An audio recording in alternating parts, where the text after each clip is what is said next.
Hello everyone, PocketWatch here and welcome back in Umineko because it's about time for another episode.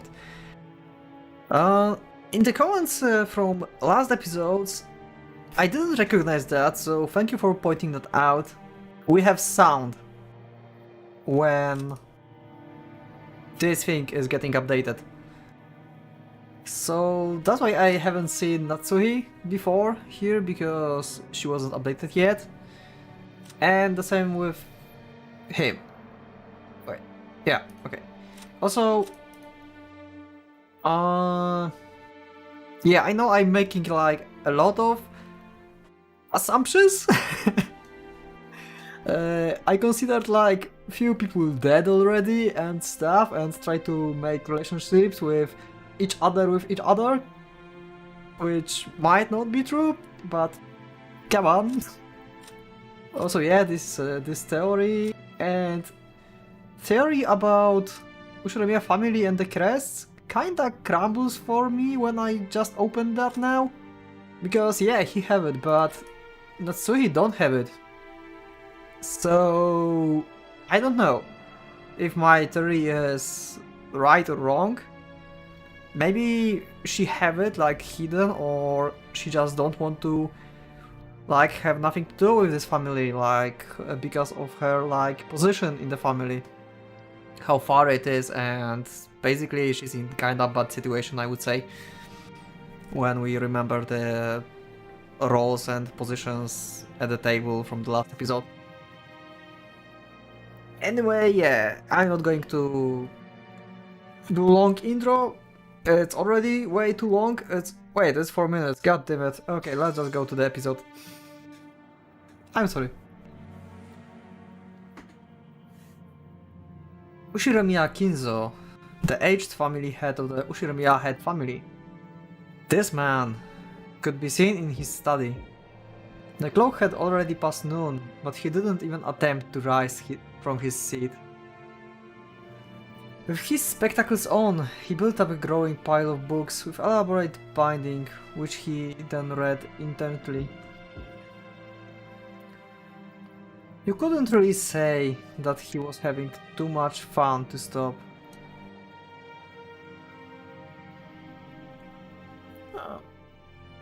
Sorry.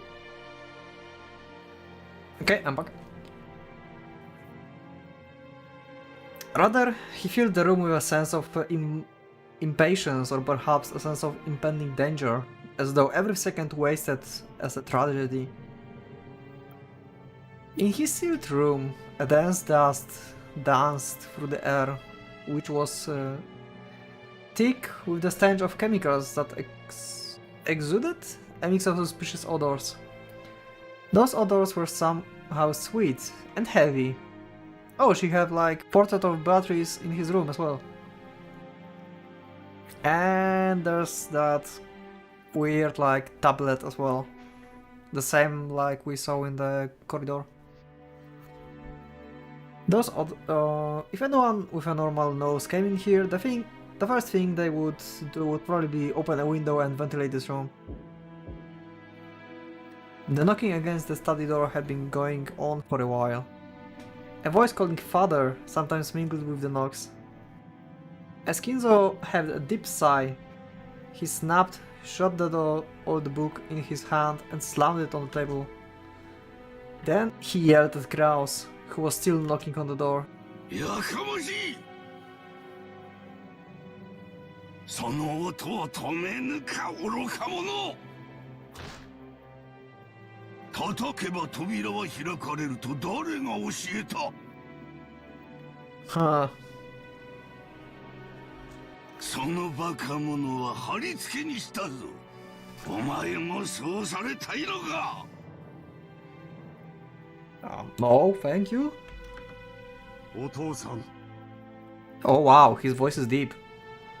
I like his voice already. 年に一度の親族会議の日ではありませんか。皆下に集まっています。どうかおいでください。 Kraus called out to his father through the door. Kinzo always shut himself in the study, hating it when nearly anyone, even his family, entered the room. For that reason, Kraus had no choice but to call to him from the corridor like this. 私にかがうでない。皆とは何か私をここから引きずり出そうとする者どもなのか Yeah, his sanity is questionable. ならば殺してしまい Definitely questionable. バラバラにして薪にして魔女の炉にくべてしまい Okay, you are kinda crazy. その炉には鍋をかけて苦いおもぎを煮るがいい黙示録の煮汁はそれでも私をここから連れ出そうとするバカ者どもに飲ませてやれ Lord of the Apocalypse? What the fuck? 残りは酒につけるのだああ源氏はどこだ源氏を呼べ Wanna go 家 for 内の him. 魔師を用意させろ緑の妖精のささやきが届かぬああ源氏はどこだ源氏を呼べ On the other side of the door, Kraus, Nanjo and Genji kept waiting for the master of the house, who stubbornly refused to come out. Oh wow. That's Kraus.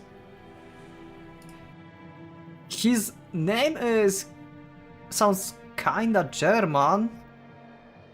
And he kinda looks like a German, I guess. This is just my observation, but I think he looks a little bit like a German person, and his name is also kinda like a German. So they made good choice of giving this face to this name. I like this design. And he's thick. Like, god damn it, he's big. すっかり嫌われてしまったようだ。もう私の声では何も届かんよ。Yeah, he's crazy. Kraus shrugged as though saying it's no use, and smiled bitterly. From the beginning, he hadn't really expected his father to respond to his calls. However, since it was the duty of the eldest son, he had tried as formality. 金蔵さん Oh, Nanjo was the doctor. Okay, I forgot about this. あんたの顔を見に息子や娘や孫たちが来てるんじゃないかちょっと顔を見せてやったらどうだねうるさい黙れ私に意見するというか南條貴様など呼んではおらぬ私は源氏を呼べと言ったのだ Okay. さあ急げすぐに呼べ時間は常に有限だ人たちはすでにラッパを構えているぞなぜにそれがわからぬか愚かな羊どもめ What is going on with his head? What? Okay, this is getting interesting. Kinzo slammed an old heavy book against the table over and over. The racket clearly expressed his great displeasure. Kinzo put his spectacles down and flew up from his chair. He spread his arms wide open as if to sing to a packed opera house, as if appealing to someone, and yelled, なぜだなぜにいつも私には邪魔が入るのかすべてを捨てようすべてを捧げようその見返りに私は一つしか求めないというのにああベアトリーチェお前の微笑みをもう一度見られるならば私は世界中から美少を奪い取りすべてをお前に捧げよう Oh my god, this is so fucked up. Like, he's willing to sacrifice like everything and everyone just to see this person. We don't even know if she exists yet. I think she does, but yeah. What kind of person is it? Did she actually like charmed him or something, or it's like some kind of contract? I don't know. This is, oh my god. Okay, I think this story is just starting now. おお、イナゴの軍団長たちよ。世界中から美少を刈り取り収穫せ。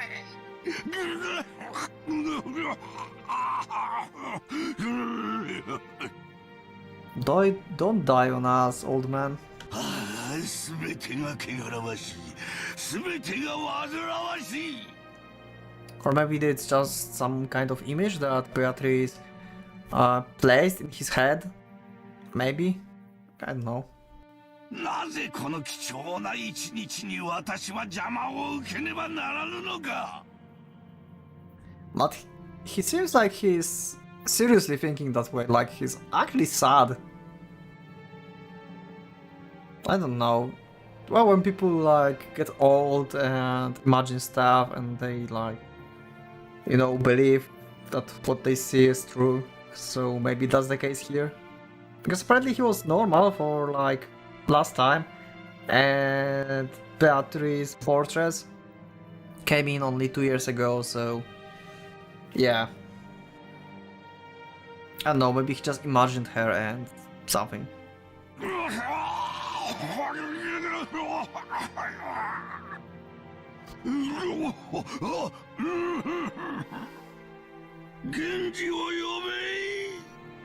I just thought like maybe we are dealing with the story of assumptions, like Beatrice is not true at all, and we are just going for like imaginary journey right now. Like this whole series will be about assumptions, some mystery and stuff. That might be the case, and I wonder how it will go.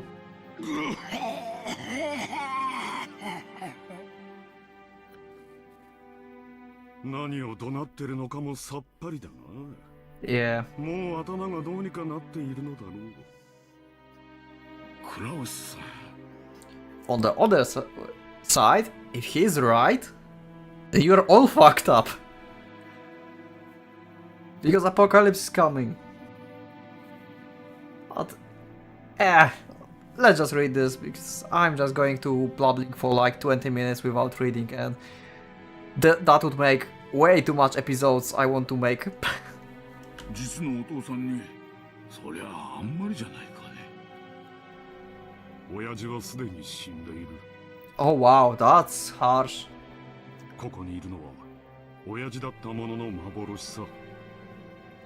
Damn, so い strict. ずれにせよ本人にここを出る意志がない以上どうにもならんね。 So that's the father of Jennifer. 金蔵さん。 Choking cuts continued to pour from the study. 私は下に戻る。ゴーダの自慢のランチをこれ以上無駄に冷ましてしまうことはない。親類たちにとって当家での数少ない楽しみだろうからな。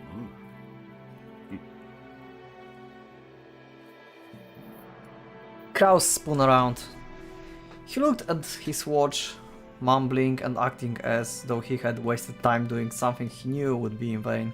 源氏さん、親父殿がお呼びだ。相手を頼む。かしこまりました。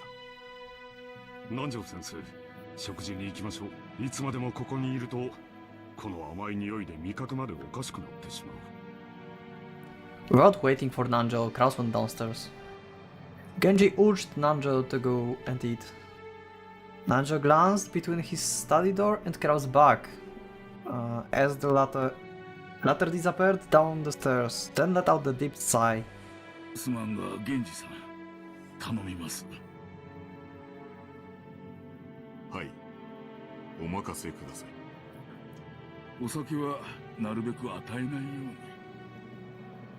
I wonder also why Genji is actually a person that he's like believing in. Maybe Genji like just to share his delusions? Or maybe just because he's his servant he just accepted the way that the old man is like, you know, acting and just went with it to serve him like until his death.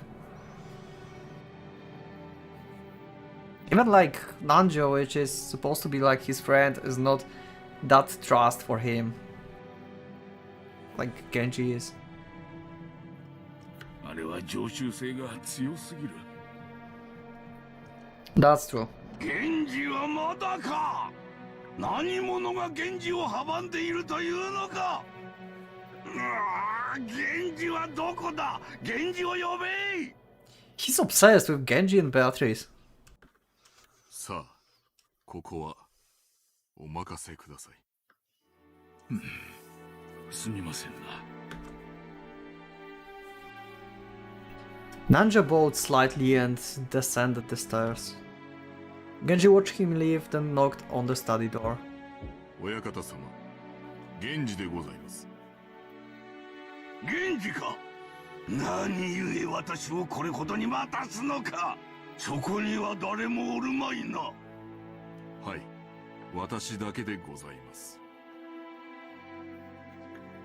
Kinzo returned to his seat in the study and pressed an old-fashioned switch on the table. Okay, so we have hidden door here. After a small delay, the heavy sound of the door unlocking could be heard. So he is a Batman! Okay. Kinzo was convinced that his family wanted to make a mess of his study. I'm sorry. Or perhaps someone had once opened the window for some air and ended up scattering things that, to him, were important research materials, leaving him in terrible mood. Kinzo had outfitted his room with formidable lock, preventing anyone from entering without his permission and thereby sealing himself in a jail of his own making. Genji, whom he trusted the most, was relatively free to enter the room, but even that didn't always hold.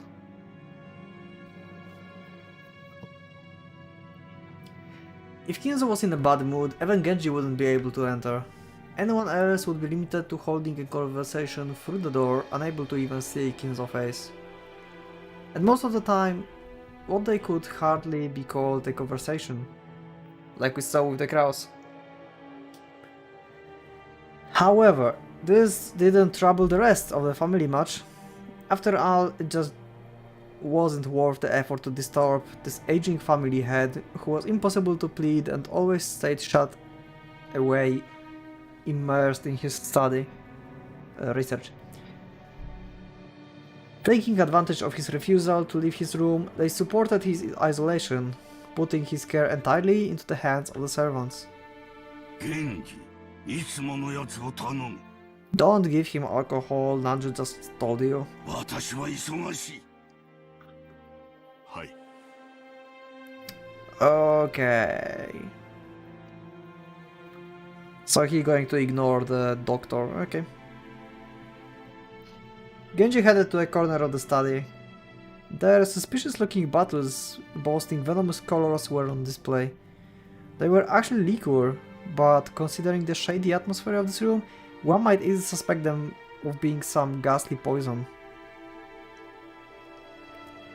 Inside the study, the mysterious collection of books gathered by Kinzo had grown in a mountain.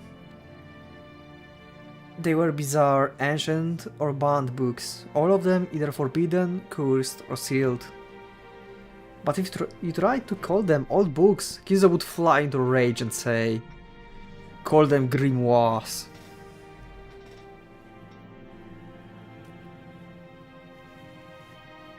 Grimoire Vice. Do you know what book it is? From which game? There were also many mysterious objects that presumably held some meaning with regards to black magic, like candles suspiciously melted and molded into strange shapes. What the hell is he reading? The constellations drawn on the certain Cecil globe contained quite a few shapes that would draw puzzled looks from anyone familiar with today's night sky. The carelessly stoned spellbound books contained many illustrations, all of them of a religious or mysterious nature, including some depicting demonically grotesque subjects or bizarre diagrams of various magical cycles. And above all, a sweet, poisonous smell filled the room, profoundly assaulting the eyes and noses of those who entered for the first time. Eventually, it must surely make a person go numb and lose their grip on reality. Inside that study, Genji prepared Kinzo's usual drink with a well-trained hand.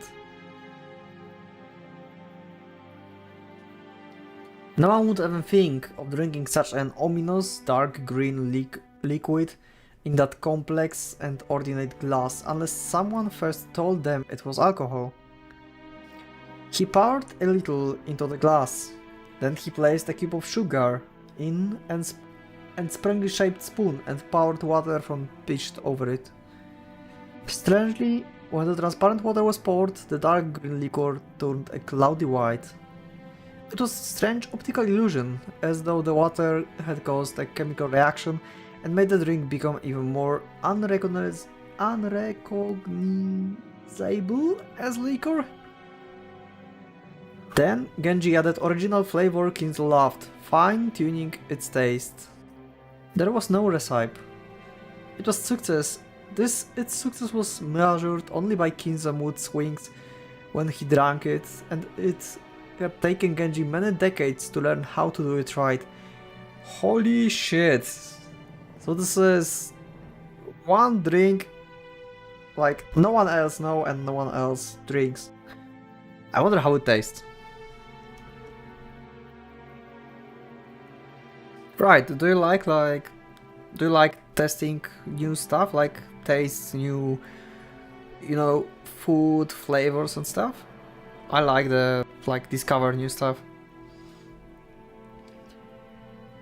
Genji placed the glass on a tray and walked over to Kinzo. By this time, Kinzo was gazing out the window. どうぞ、親方様。ああ、すまん。 Kinzo had regained his composure and was now unrecognizable as the shouting, screaming and yelling man from a moments ago. Looking at this man from behind as he tilted his glass and gazed down the scenery behind the window, he projected a sense of dignity and intelligence. To allow Kinzo to set his glass down at any time, Genji motionlessly waited behind Kinzo and to his left, as though he were a living sideboard. Then, without averting his eyes from the window, Kinzo held out his glass. There was only a mouthful remaining. It was not a gesture intended to set it up on the tray, but a motion to hand the glass over to Genji. Is it the first time that he asked this, or not? Okay, so he considered him as a friend as well. Or maybe I'm mistaken, Nanjo isn't his friend. But I was sure he is. もったいないお言葉です。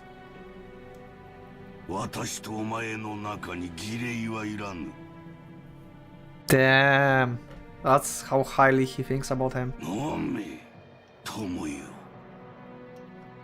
いただきます。 Genji respectfully received the glass and inclined it a little to taste its contents. After that, he gulped it down. お前が作るのを真似ているのだが、どうにも同じ味が出ぬ。お前が作る方がうまい。ありがとうございます。 A few decades of learning. 親方様のご指導の賜物です。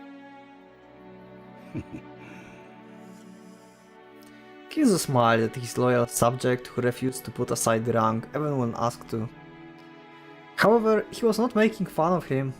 His smile was relaxed, as though chuckling at a close friend's old, unshakable habit. 互いに置いたな。So they actually know each other for a long time, so they actually might be friends. 年を数えることも忘れてすでに久しい。今日まで過ごすことをお許しいただけたのもすべて親方様のおかげでございます。 Kinzo gave a faint smile, as if to to say he didn't need any flattery. 今日まで本当によく私に仕えてくれた。息子たちは誰もが私を変人呼ばわりした。大勢いた使用人も皆私を恐れてやめていった。Not everyone, there's still some. お前だけが今でも私に仕えてくれる。 He's the only one you let to serve, so that's not actually a thing that you should say, but okay. もったいないお言葉です。私の余命もそう長くはあるまい。 Yes, that's what we know from the 息 prologue. 子たちは私の遺産がいつ転がり込んでくるかをうろうろ待つハゲタカばかりだ。That's also you said in the prologue. クラウスの愚か者は金を湯水のように使い、1枚の金貨を売るのに2枚の金貨を捨てておる。 Oh, we're going to have like character's explanation from his point of view. Okay, so Kraus basically will just throw away money. それで金を稼げたなどと妄言を。エヴァは金の亡者だ。あやつは私を鶏か何かだと思っておる。 To be honest, that's probably good description of her, like judging her character from the last episodes. 死んだらガラにして出汁まで取る気だ。 What the fuck? I don't think that's actually true. ルドルフの間抜けは女遊びばかり。 That's actually true. Oh my god, he's crying. ローザはどこの馬の骨ともわからん男の赤ん坊など産みおって。 Oh, so that's why we don't have father here. He's not even considered like part of the family. He's just like a random guy. Okay, I didn't expect that. So he probably is alive. I wonder if we will see him. Or maybe he's dead. I know, I assume everyone dead. ジェシカは無能で無学だ。 That's questionable. ジョージには男としての器がない。 Questionable as well, I would say. バトラーは後ろ宮家の栄誉を自ら捨ておった愚か者だ。 That's actually true. マリアなど見るのも汚らわしい。 Wow, seriously? She's just a kid. なぜだ、なぜに後ろ宮の血はこうも無能なのか。私の築き上げた栄光を受け継ぐにふさわしい者はおらんのか。ああ、分かっておるとも。これがベアトリーチェの呪いであることも分かっておる。 Beatrice course. Beatrice. It's apparently Italian pronunciation or something. 黄金の魔女め、それが私への復讐のつもりか。 Revenge? What did you do? Wait, so it wasn't actually like some kind of deal. Was it like punishment for you for something? What did you do? 憎みたくば憎むがよい。逃げたければ逃げるがよ。逃がさぬ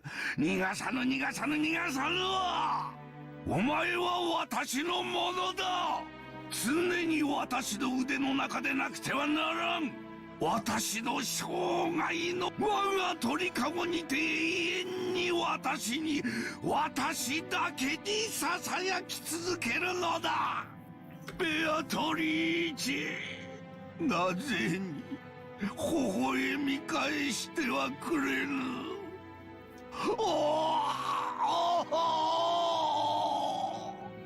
I'm confused.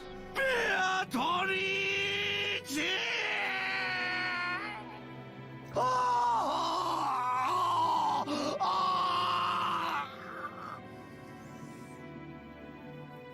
After howling, Kinzo choked once again. Genji set the tray and glass down and rubbed his master back.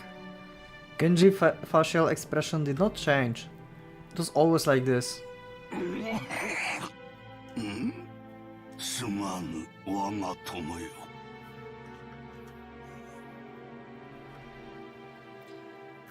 When his seemingly deranged fit subsided, Kinzo regained his composure once again. It was like seeing two different people, a wild Kinzo and composed Kinzo, living together inside one body. 故に Maybe he has schizophrenia? 私は決心した。 Yeah, you decided that you're not giving this to anyone, right? このままぼやき切った余生を怠慢に過ごすことなどもはや耐えられはせん。この身に最後にとするコインがあるならば、それを悪魔たちのルーレットに託してみたい。 Demon's Roulette. Was it actual thing? Did he play this or something? The hell? 魔法の力はいつもかけるリスクで決まる。日本古来の呪術である牛の国参りがそうであろう。7日間儀式を目撃されてはならないというリスクを支払うからこそ魔力が宿る。 7 days. 困難なリスクが生じれば生じるほどに魔力は強く生じるのだ。 So he played the game with a witch? The demon game? He bet like, I don't know, his future family? Or something? I don't know. Just to get power? That's weird. And pretty stupid, to be honest. I mean, like, if that was his bet, to just get the power, then it was stupid bet. 神話に登場する数々の奇跡は天文学的リスクに奇跡的な低確率を得て成就した驚愕すべき魔力の結晶なのだと言える。モーゼが海を割ったのは神の奇跡ではない。蹂躙の計りに乗せられ軍勢によって航海に追い詰められた絶体絶命のリスクが奇跡の魔力を生んだのだ。同じことが同じ規模で繰り返されようとも再び海が割れることはないだろう。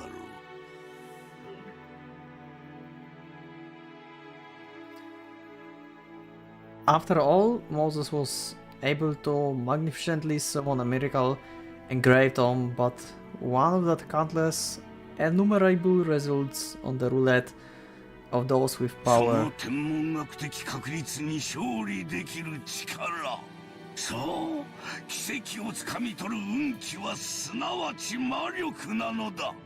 強大な魔力を得るためには絶望的なリスクを背負わねばならぬ。魔力持たぬ者はそれを賭けでなく自暴自棄と呼ぼう。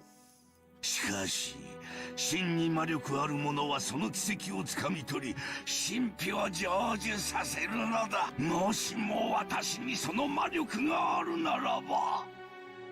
If there's a magic in this series, then I certainly didn't expect that.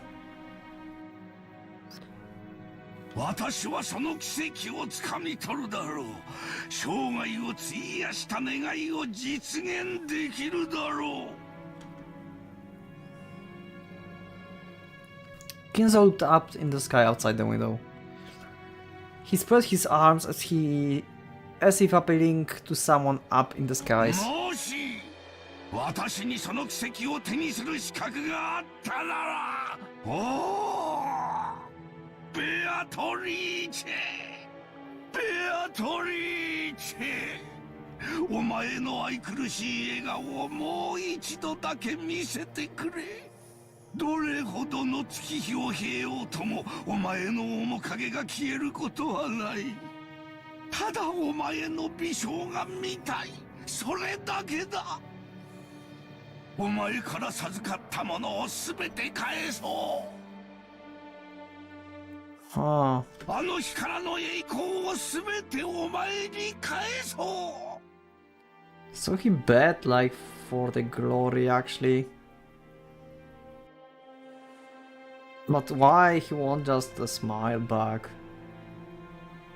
This is freaking interesting. God damn it, It's almost 40 minutes now and I can't stop. Holy shit. Okay, so I will try to find some point. 富も名誉も黄金もいらぬ。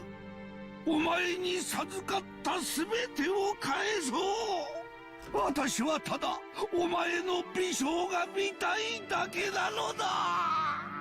ご賞だ、ベアトリーチェ。 Or maybe I will just split it into 2 episodes. I will see.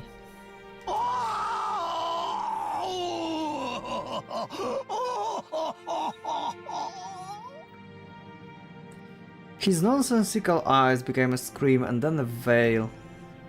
Kinzo slumped to the floor, tearing at it with both hands. Genji had no choice but to wordlessly watch over his master's lamentations.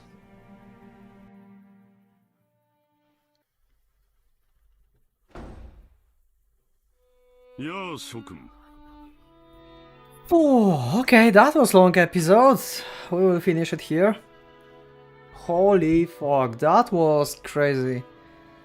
I hope you enjoyed that, because I certainly did, and I'm so interested, like, what's going to happen. That was a lot to take in. Yeah. So anyway, thank you for watching this episode with me, for listening to me, and I will see you in the next one. For now, Pocket Watch is going out.